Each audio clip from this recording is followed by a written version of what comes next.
is up, YouTube? It's RSMario here, aka the Loot Box Hero. Check out this the second channel because the second channel is popping, aka the real Super Mario here, bringing you another video.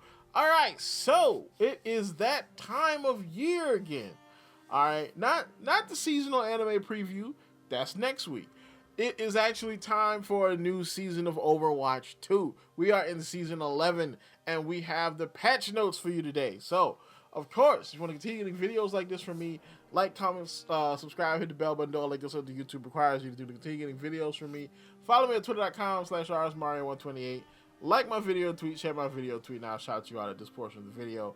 All right, so patch notes. A lot of stuff has gone down for season 11. We have a new map, Runasapi, which we're going to talk about at the later end of the video. There's updates to Coliseum. They've reworked that map. They've fixed some things, changed some things so it can be a little bit better. There's some competitive updates we're going to talk about in the later half of the video. But we're going to hop on into the meat and potatoes. Okay, we're going to start at the meat and potatoes first, and that is the hero updates. The balance patch part of this balance patch. So, starting off, we have D.Va. So, we're going to start off the tank queue with D.Va. So, her fusion cannons have, her spread has been reduced from 3.75 to 3.375 degrees. And her booster impact has been increased from 15 to 25. So, the developer says that these changes will improve D.Va's effectiveness against smaller targets as she becomes less effective against armored enemies in the previous patch. So, this was made to help D.Va out because D.Va was not doing very well against armor, mainly because of the armor changes. You know, shotgun heroes, any heroes that have a big spread with, pellets, they don't do very well against armor. And so that kind of hurt D.Va, but I don't think it hurt D.Va nearly enough to where they needed to, address that issue, because D.Va is so versatile that, a little less damage wouldn't kill her. You know what I'm saying? It wouldn't oh, I just can't use D.Va no more. I don't think I've heard anybody say that. I've seen tons of D.Vas all through season 10. People still playing D.Va, because D.Va can fly. Defense Matrix is awesome. Self-Destruct is a pretty good ultimate. She's been pretty good so far, but as a D.Va player myself, I actually do kind of like this change. I'm not a huge fan of the booster boop getting increased damage. I just don't like boops doing damage in general. If you're already going to knock me out of position, at least not damage me too. You know what I'm saying? But it is what it is. So this will just make D.Va a little bit more effective when it comes to her damage against armored heroes. Stuff like other tanks, stuff like Brig, stuff like Torbjorn. So next one we have is Junker Queen. So her blade now pulls tanks further, and the Rampage startup damage startup time reduced from 0.75 to 0.5. So the tank knockback resistance passive was affecting Junker Queen's pull effect more than intended. The distance can now be affected by their environment, but tanks are now pulled 5 to 6 meters instead of only 3 meters or so. So basically, this is to help her interaction with tanks, which I think is a good thing. You know what I'm saying? Even though, you're supposed to be stopping the CC on tanks, but I guess since she is a tank, I guess we can allow this one. This is not gonna break the game, but it will make Junker Queen a little bit better. And definitely the startup time on Rampage being reduced, that's pretty good. All right, because it's nothing sucks worse than you're amping up for the Rampage and then you get slept or you get hindered. You know what I'm saying? Or which has been updated in this patch too, or something else happens to you because the startup is so long. So that's cool. Orisa. Oh, Lord. Orisa buffs. No, we had a whole half a season where Orisa was garbage. Okay, what did they do? Her javelin spin cooldown is reduced from 9 to 8. Ooh. So that's not too bad. They didn't change Fortify, which, in my opinion, Fortify was the big problem. So they didn't change Fortify. So that's fine. So Orisa's survivability was reduced more than necessary in her last round of changes. So we are partially reverting that cooldown to increase the javelin spin. So some people are not gonna be happy because, you know, any changes to Orisa's survivability is kind of bad. You know, and there is seemingly a rotation of like top unkillable tanks. There's Orisa, and then there's Hog, and then there's Malga, and they seem to just kind of rotate just because of how they're designed. But yeah, I don't know if I'm a fan of that one. Speaking of Hog, it looks like he might have had a nerf here. So base health reduced from 650 to 600, and take a breather damage reduction reduced from 50 to 40. So yeah, so they're nerfing Hog, but they're buffing Orisa, which if you nerf Hog, right? I mean, that's all. I mean, Orisa already can counter Hog, so if you just nerf Hog, that's all you really need to do in order to kind of like manage him. You know, you don't have to nerf Hog and buff Orisa at the same time, like, you know. But the developers say that Roadhog's already powerful survivability increased significantly with headshot reduction from the tank passive. So these changes are to help bring him back in line. So basically to keep him from being unkillable, you know, which I think is pretty good. I don't play Hog too much. I have seen some Hogs though, especially in the last part of season 10. I just seen some Hogs, you know. So then we move on to the damage queue. You know what I'm saying? So DPS. This is where the big stuff is right now. Cassidy. Cassidy was nerfed. Ain't guy good. They nerfed Cassidy. Bro, I've been waiting on this one. Alright, so Peacekeeper, secondary fire, fan the hammer reduced from 50 to 45. So this way, he can't just fan the hammer, do a bunch of damage, roll, fan the hammer, do a bunch more damage. Yeah, no more of that. Nah, we're going to slow that down a little bit. You know, and look, here's the big part. Combat roll damage reduction from 75 to 50%. I prayed for this and it happened. You don't even know, cuz I hate the stupid damage reduction on the roll. I don't know who thought that was a good idea. That person needs to be punched in the throat. Okay, I don't know who said, "Oh yeah, let's just make it so he can roll and survive Diva bombs, bro." Look, I was trying to steal a couple of ranks at the end of the season, right? See if I can push up. You know what I'm saying? Get a little higher rank. You know where I am. You know what I'm saying? I'm playing Sigma. We doing pretty good. Gravitic Flux. I got the Cassidy. I hit him with the primary. Douche. Slam him into the ground. Do you know what this man does? Do you know what he does? Rolls. Doesn't die. Hits me with the hinder. Fan the hammer, roll, fan the hammer, die. I'm just like, are you kidding me? He rolled off a gravitic flux. I'm slamming his body into the ground with the power of gravity. And this nigga said, roll. Man, I'm so glad that that's nerf, bro. Flashbang. So this is the big one for him too. So magnetic grenade ability is now flashbang. Hinders enemies instead of stunning them for 1.2 seconds. Movement reduction increased from 30 to 50 seconds. Wait, what? 30 to 50%? Oh, Lord. Hinder now prevents crouching, 45 explosion damage, and 12-second cooldown. So now you can't even duck. Oh, wow. That's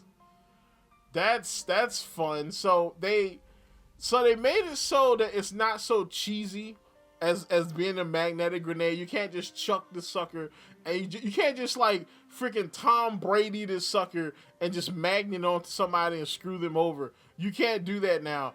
But now you can't duck. So you get hit with this and you can't use your legs no more. Okay, all right. I guess they had to give him something. Deadeye movement speed penalty now scales down over time. from 70% to 35%. Damage reduction now scales down over time. So he can move faster, but they reduce the damage reduction. So this is actually pretty good.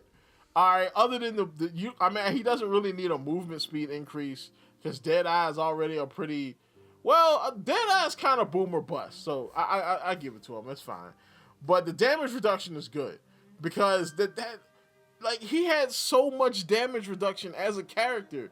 I'm like, why are they trying to keep Cassidy alive so much? Like, let me kill this man, cuz. But yeah, screw Cassidy though. So Sojourn. Secondary fire damage scaling reduced from 30 to 130 down to 100. Secondary fire damage scaling reduced.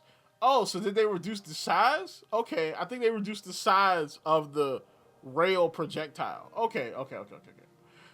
Secondary fire projectile no longer requires overclock to pierce enemies. Ooh. Oh boy, good luck to you supports. Hiding behind the tank ain't gonna help you. You ain't gonna be able to survive that rail no more. Primary fire shoots per second increase 14 to 16. So they increased their primary fire damage and decreased the size of the rail. Okay, and overclock energy charge rate increased from 100 to 120 per second. Okay. All right, so they adjusted her numbers a little bit. I see they kind of moved the numbers around. So they said that this change is reducing the burst damage potential of the secondary fire rail shot to both lessen frustration from playing against that burst damage and to shift power into her sustained primary fire damage. This should smooth out the feast or famine nature of Sojourn consistently hitting secondary fire shots. Okay, all right, that's pretty cool. I mean, again, I play in the metal ranks primarily, so you don't have problems with Sojourn too much. All right, more Soldier is a bigger problem down there than Sojourn, but it is what it is, though. I guess any changes to some of the OP DPS are welcome. Speaking of OP DPS, we got Reaper. So Reaper is actually deceptively powerful in the metal ranks. All right, then in the upper ranks, Reaper might be trash, but down in the metal ranks, Reaper's not too bad. So looks like he got a buff here. So his Hellfire shotguns weapon spread reduced from 6.5 to 6 degrees, and Shadow Step cast time reduced from 1.5 to 1.2. So with the previous patch change to how armor reduces damage, shotgun weapon heroes like Reaper lost some value since their game plan revolved around pressuring large tank heroes. To help shift Reaper toward being more effective against smaller targets, we're tightening the weapon spread on the Hellfire shotguns and reducing the amount of time enemies have to react to swift steps. So basically, Reaper about to be all up in your back line with some shotguns. So good luck, support heroes. I guess all y'all gonna be playing all y'all gonna be playing daggone Kiriko next season. So this season, sorry, trying to get away from Reapers. So I think buffing Reaper is a very dangerous game. All right, buffing Reaper is kind of like buffing Symmetra. You know what I'm saying? Because either it's gonna make him really, really, really good in the lower ranks, or it's gonna make him kind of busted, like kind of broken. You know, not in a good way. You know. Wow, all of the cheese heroes got buffed. Mei, Reaper, and Symmetra got buffs. Damn, okay. So, Mei, her buffs is her secondary fire projectile size reduced from 0.15 to 0.12 meters. And the secondary fire damage increased from 75 to 85. So, basically, they're just tuning her to keep her in the DPS queue, which It's unfortunate because I really would like her to move over to the tank queue. I want to play May. I want to play May and tank. Come on, May will be a great tank. All right, tell me May wouldn't be a good tank, man. Come on now. So the developer said that May's damage output over time is intended to be on the low end for a damage hero, as she offers strong utility and survivability in her kit. But we like to make the secondary fire icicle more rewarding by increasing the damage and slightly more difficult, making it slightly more difficult to land. So basically, they want to make it more of a skill shot. Now I haven't done the numbers right off the top of my head. I probably have to go look up the numbers, but I think she might be able to one-shot Tracer now. Maybe. Now that it's up to 185. Because that was one of the big things, is that she couldn't do that anymore because of all of the HP increases from Season 9. So maybe she can. I'm not 100% sure, though. I might be wrong on that. Symmetra. So Symmetra, her base health was increased from 100 to 125. And her total health was increased from 250 to 275. So basically, they gave her some more base health. So the blue health is shields, white health is base health. So they just gave her more regular health, not more shields. All right, because shields regenerate. Regular health regenerates now. Primary fire charge rate increased to 25%. So that I don't like. Anytime they mess with Symmetra's damage, it's a bad thing. All right, because Symmetra is like the queen of the cheese characters. All right, she can either be really good or she can be really garbage. All right, and playing with her damage, that's like playing with fire. I'm gonna be honest. So I think they probably did this because of Rhine.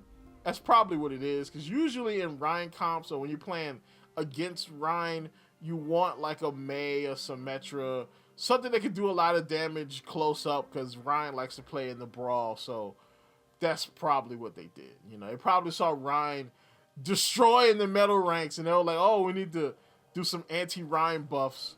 I'm surprised they haven't thrown some at Bastion by now.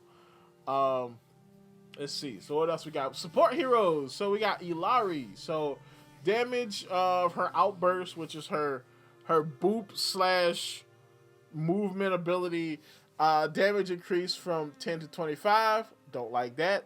Stop messing with the damage on boops. Healing pylon, her healing per projectile increased from 30 to 40. Pylon healing is now only half as effective when targeting Ilari. So she only gets half her own healing. Okay. I guess maybe to make her easier to kill. So I can kind of see that, because she has the support passive, she has the healing pylon, and she has a movement ability. So I can see it where it's a little bit harder to kill her. But all you gotta do is wait for her to use that ability and then just go kill her, because it doesn't take her too far away. So max health on the pylon is increased from 100 to 125. So Ilari's healing pylon is intended to be useful for healing her team in relatively safe positions without much focus required, which enables her to apply pressure with her primary fire and spot heal in bursts from her limited secondary fire healing beam. To encourage this, we now improve the health and healing output, but is less effective when Ilari uses it to heal herself.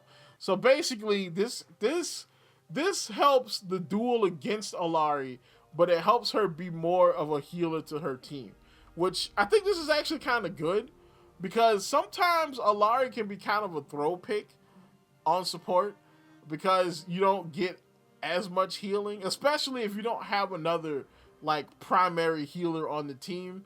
So this kind of works. Now the only thing that sucks is this also kind of helps out these bunkery comps that like to just set up as a bunker. So this is now you can run stuff like freaking Sigma, Ilari, Bap, with 2 snipers on Paricio. Oh Lord. Oh, I don't want to play into that. That's some garbo right there. So then Kiriko. So Kiriko, everybody knows Kiriko. Everybody says that Kiriko is the most powerful support in the game, and I wouldn't be surprised. I can kind of see that. Um, Swift step cooldown increased from 7 to 8 seconds. Oh, so you can't teleport as much. And protection Suzu no longer cleanses hard knockdown stuns. So hard knockdown stuns refer to all of the existing knockdowns where the player is stunned and laying on the ground, such as Reinhardt Earthshatter. With the exception of Ana's Sleep Dart effect, which is removed upon taking damage or protection Suzu cleanse. So I guess let's see, Earthshatter, Malga Stomp. What else is a hard knockdown? I guess like when you charge, when two charging abilities hit each other. That's the only ones I can think of that are hard knockdowns. Because all of the other ones are knockbacks. A knockback just knocks you back, but it doesn't knock you on the ground. So like a Doomfist punch. Doomfist punch is a knockback. You know what I'm saying? Or like a Rissa spear javelin thing. You know what I'm saying? Oh, I guess Flux would probably be a knockdown too. Okay, so yeah. All right. So then we get to the other updates. So we have the new map, which is Runasapi. So hike your way up to the new Runasapi push map to a town hidden in the high Peruvian Andes. Amble through marketplaces full of fresh produce and pay a visit to the Inti Warrior Historical Museum and Monument. This exciting push map is vibrant and challenging as you escort TS1 through the tight streets. Watch out as some of the fights may take place precariously close to the steep cliffs overlooking the sunny farmlands below. Basically mean you will get knocked off the cliff. You will have Reddit Lucios up in this gent riding on walls trying to knock you off the cliff because, you know, that's the way it goes. I don't know. So far, I think I've seen some like clips on the map. It looks pretty cool. I mean, it's probably gonna look really good because the design team always goes bananas. I'm not a huge fan of push as a game mode. I think push is kind of garbo, but it is what it is. The other updates is we have a community crafted mode. So basically, there's a mode where several streamers got together and just kind of like made a mode with like these crazy updates to like different characters. So it says dive into the community crafted mode featuring creative and chaotic balance changes and fun hero tweaks designed by your favorite content creators Iman, Custa, TQQ, and SK. Bring their creative touches to tank projectile damage, hit scan damage, and support heroes respectively. Experience wacky hero abilities such as Baptiste sharing his kit with Ana and Reaper's Wraith form getting extra sting. Okay.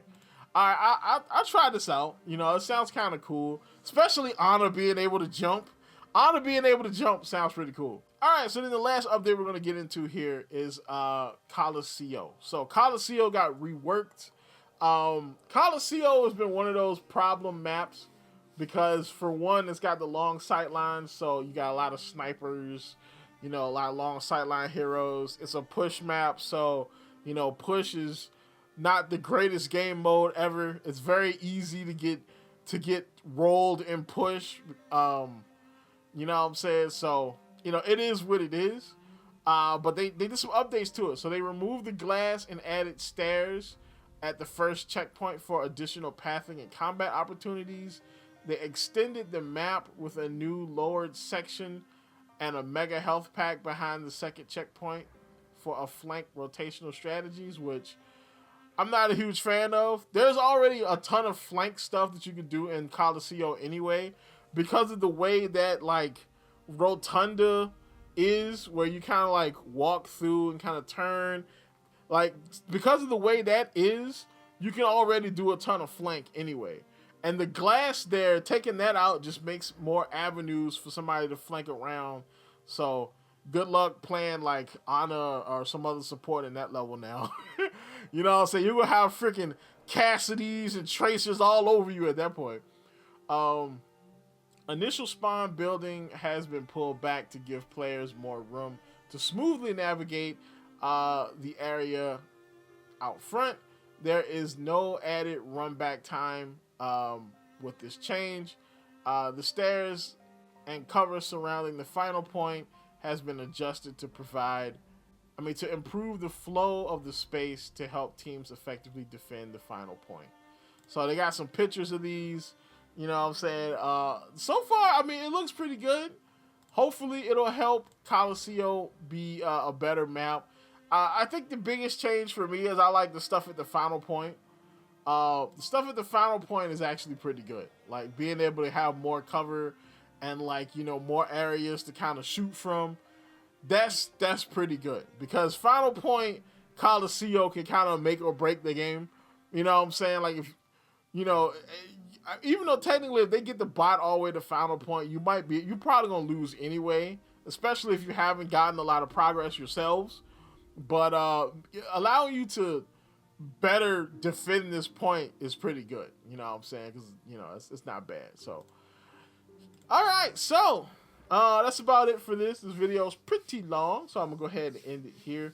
Tell me what you think down below. Tell me what you think of the updates to the different characters. Do you think Orissa's coming back? Do you think the demon returns?